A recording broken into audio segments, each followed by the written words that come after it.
Welcome to 11th Education MBA. So here in this video we are going to cover the unit 2 chapter of Principles of Management, that is planning. Actually किसी भी management को पढ़ने के लिए हम सबसे पहले क्या करते हैं, पहला स्टेप हमारा क्या होता है, प्लान करना। किसी भी ऑर्गेनाइजेशन को चलाने के लिए सबसे पहला काम क्या होता है, प्लानिंग करना। कोई भी मैनेजर है, किसी भी काम को करने के लिए वो सबसे पहले उस काम को करने के लिए क्या करता है, प्लान करता है। जब वो प्लान करेगा तभी तो वो चीज़ उसके एक्शन में आएगी। So planning is what, it is the beginning of the process of management. So manager must plan before he can possibly organize, staff, direct or control. Because planning sets all the other functions into actions, it can be seen as the most basic function of management. Planning जो होता है, जब आप plan करते हो then आप action करते हो, तो ये एक बेसिक फंक्शन होता है मैनेजमेंट का. Without planning other functions become mere activity producing nothing but chaos. This has been called the principle of primacy of planning. जब कोई प्लानिंग नहीं होगी तो ऑब्वियस ही बात है कन्फ्यूजन्स होंगी, प्रॉपर डिसीजन मेकिंग नहीं होगा. तो somewhere we can say that without planning it will definitely create a problem in a management. So planning is the beginning of the process of management. Now nature and scope क्या है planning का. Planning is an intellectual process which requires a manager to think before acting. Planning क्या है, एक intellectual process है. मतलब ये एक मैनेजर को एक्ट करने से पहले क्या चाहिए, सोचना चाहिए. किसी भी चीज़ पर एक्ट करने से पहले ही must think. Thinking in advance. Planning क्या होता है, पहले से सोच बैठना, means thinking in advance. So it is by planning that managers of the organisation decide what is to be done, when it is to be done, how it is to be done and who is to do it. तो planning क्या होता है, एक manager के लिए वो decide करता है कि क्या काम करना है, कब काम करना है, कैसे काम करना है और किससे वो काम करवाना है. नेक्स्ट, प्लानिंग एक कंटिन्यूस प्रोसेस होता है. अकॉर्डिंग टू कुन्स एंड ओडेनल ने ये चीज़ ऑब्जर्व की, जैसे कि एक नेविगेटर होता है, वो कॉन्स्टेंटली क्या चेक करता है कि उसकी शिप किस डायरेक्शन में जा रही है, किस वास्ट ओशन में जा रही है. उसी तरह एक मैनेजर जब कोई प्लान सेट करता है तो उसको कंटिन्यूसली वो प्रोग्रेस देखना चाहिए, वॉच करना चाहिए, कंटिन्यूसली वो चीज़ उसको वॉच करते रहना चाहिए. तो planning is a continuous process. Next आता है, planning must be flexible. Flexible मतलब ये होता है कि जब भी कोई चेंजेस हमारे इन्वायरमेंट में आ रहे हैं, सिचुएशंस चेंज हो रही हैं, सर्कमस्टांसेस चेंज हो रहे हैं, इन्वायरमेंटल में चेंजेस आ रही हैं, तो उसके अकॉर्डिंग हमारी जो प्लानिंग और प्लॉटिंग है वो चेंज हो सके. ठीक है, तो हम वो चीज़ें अडेप्ट कर सकें. That is what the plan must be flexible. So by flexibility of a plan is mean its ability to change direction, to adapt to changing situations without undue cost because circumstances changes. Last आता है, planning is all pervasive function. मतलब planning जो है वो पूरा pervasive function है. In other words हम इसको कह सकते हैं कि प्लानिंग जो होता है वो हर मैनेजर के लिए इम्पॉर्टेंट होता है, चाहे वो लोअर लेवल हो, चाहे वो मिडिल लेवल का मैनेजर हो, चाहे वो टॉप लेवल का मैनेजर हो. हर लेवल के मैनेजर को जो ये प्लानिंग करता है वो इम्पॉर्टेंट होता है. ठीक है, नाउ अब जो हम प्लानिंग पढ़े हैं, इसके स्कोप्स पढ़े हैं, राइट, तो कहीं ना कहीं इसका सिग्निफिकेंस होगा. तो इसका सिग्निफिकेंस में पहला आता है मिनिमाइज रिस्क एंड अनसर्टेनिटी. अगर आपकी प्लानिंग अच्छी है तो कहीं ना कहीं जो रिस्क होगा वो कम होगा, अनसर्टेनिटी होगी. तो अगर हम टुडेज वर्ल्ड में हम देखें, हर चीज़ इंट्यूशन नहीं होता कि हाँ हमारा मन कह रहा है कि ऐसा होगा.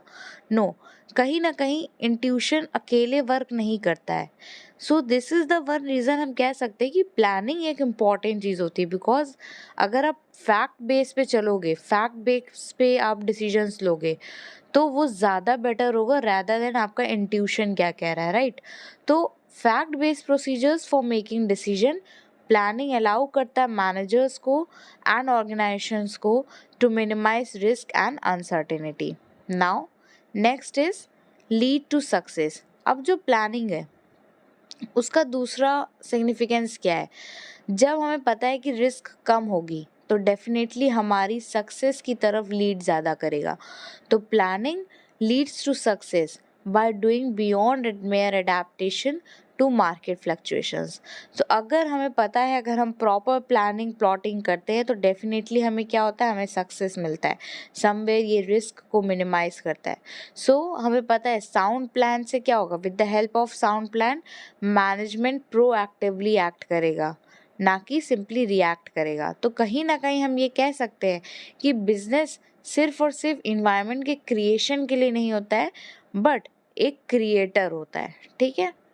नेक्स्ट है focus attention on the organisation goals. हमें पता है रिस्क कम हो गई है, अब सक्सेस बढ़ रहा है, सक्सेस की तरफ हम जा रहे हैं, तो डेफिनेटली हमने एक गोल फोकस किया होगा। तो प्लानिंग क्या काम करता है, हेल्प करता है मैनेजर को to focus attention on the organisation's goal and activities. So this make it easier to apply and coordinate the resources of the organisation more economically. So जो पूरा ऑर्गेनाइजेशन है उसका फोकस्ड कहाँ होगा, सिर्फ और सिर्फ गोल्स पे होगा and to achieve them. Next, facilitates control. Planning क्या करता है, जो मैनेजर है एक गोल सेट करेगा, एक प्लान डेवलप करेगा, राइट, और उस गोल को पाने के लिए वो वर्क ऑन करेगा। ठीक, तो ये जो गोल्स है, ये जो प्लान्स है, देन ये क्या बन जाएंगे, एक स्टैंडर्ड्स बन जाएंगे, एक बेंच मार्क्स बन जाएगा। तो जो फंक्शन होता है कंट्रोल का, ये इंश्योर करता है the activities conform to the plan. So somewhere control को हम क्या कह सकते हैं कि control can be exercised only if there are plan. तो कंट्रोल तभी एक्सरसाइज हो सकता है जब हम प्लानिंग करें। ठीक है, somewhere planning is very important in an organisation. Now train executive. Planning क्या होती है, प्लानिंग एक excellent mean of training executives. They become involve in the activities of organisation and plan arouse their interest in the multifarious aspects of planning. Planning क्या करती है, train करती है executives को। ठीक है, प्लानिंग क्या करती है, एग्जीक्यूटिव्स को ट्रेन करती है, वो एक्टिविटीज़ में इन्वॉल्व होती है इन ऑर्गेनाइजेशन को, ऑर्गेनाइजेशन में, और ये जो प्लान है एक इंटरेस्ट जगाती है। Now we are going to cover the types of planning. तो किसी भी ऑर्गेनाइजेशन में बहुत तरह की प्लानिंग्स होती हैं, और ये जो प्लान्स होते हैं they all are arrange in an hierarchical way, मतलब टॉप टू बॉटम अरेंज होती हैं, राइट, या हम कह सकते हैं बॉटम टू टॉप। तो ये जो हम लेवल ऑफ मैनेजमेंट पढ़ते हैं सेम वैसे ही प्लान्स होते हैं, हम प्लान्स को अरेंज करते हैं एक हायरार्कियल वे में। तो सबसे पहले प्लान क्या होता है, vision. At the top of the hierarchy is the vision. कैसा आप सोच रहे हैं, अगर कोई भी एक बिजनेसमैन है वो चाहता है कि उसका फ्यूचर जो है वो इस बिजनेस में आगे बढ़े, राइट, तो वो उसने सोच के रखा है कि इस डायरेक्शन में वो बढ़ाएगा अपने बिजनेस को। तो कहीं ना कहीं वो उसकी बिलीव्स है, कहीं ना कहीं वो उसकी वैल्यूज़ है, कहीं ना कहीं वो उसका ऑर्गेनाइजेशन का स्ट्रैटेजी है। तो at the top of this hierarchy is the vision. This is the dream that an entrepreneur creates about the direction that his business should pursue in future. It describes his aspirations, beliefs and values and shapes organization strategy. Next, mission. Mission क्या होता है, ये एक unique M होता है हमारे organisation का, right. कोई भी ऑर्गेनाइजेशन एक स्पेशलाइजेशन को लेके आगे चलता है। हमें पता है कि हमारा, अगर हम एक ऑर्गेनाइजेशन स्टार्ट करेंगे तो हमने सोच लिया है कि हम अपनी ऑर्गेनाइजेशन में एजुकेशन फील्ड को आगे बढ़ाएंगे। तो मेरा मिशन क्या है, एजुकेशन प्रोवाइड करना। उसी तरह अलग अलग ऑर्गेनाइजेशन की अलग अलग स्पेशलाइजेशंस होती हैं। तो वो ऑर्गेनाइजेशन डिसाइड करता है कि उसका बिजनेस में कौन सा स्कोप है, किस स्कोप में जाना है। तो that is what the mission is. ठीक है। Now objectives. ऑब्जेक्टिव्स क्या होते हैं, जो आपने मिशन चूज़ किया है कि हाँ मैं एजुकेशन फील्ड में जाना है, नाउ अब हम उसमें क्या बनाएंगे, गोल्स बनाएंगे कि यस एजुकेशन फील्ड में मुझे जाना है और मुझे वहाँ तक की बिजनेस अपना चलाना है, सो दैट कि सब स्टूडेंट्स को नॉलेज प्रोवाइड हो। तो that is what the objective. Objective mean कि वो एम जो मैनेजमेंट विश करता है for the organisation, so that to achieve that mission. Okay, और वो सब बिजनेस में क्या क्या चीज़ें आती है, प्लानिंग तो आती है, but then organising, staffing, directing, controlling, ये सब आता है। नाउ ऑब्जेक्टिव्स क्या क्या होते हैं? ऑब्जेक्टिव्स हमारे मल्टीपल इन नंबर होते हैं। ज़रूरी नहीं हम कह दें कि हमें सिर्फ अपने एजुकेशन फील्ड को बढ़ाना है। डेफिनेटली एक ऑर्गेनाइजेशन दो चीज़ों पे भी देखता है। ओके, मल्टीपल नंबर्स होते हैं, they are either tangible and intangible. Objectives की एक प्रायोरिटी होती है, उनको हम हायरार्किकल वे में अरेंज करते हैं, and sometimes these clash with each other. So in this video we are only going to cover the planning part. In the next video we are going to cover the strategy part. So thank you for watching. Stay tuned for our channel. Thank you.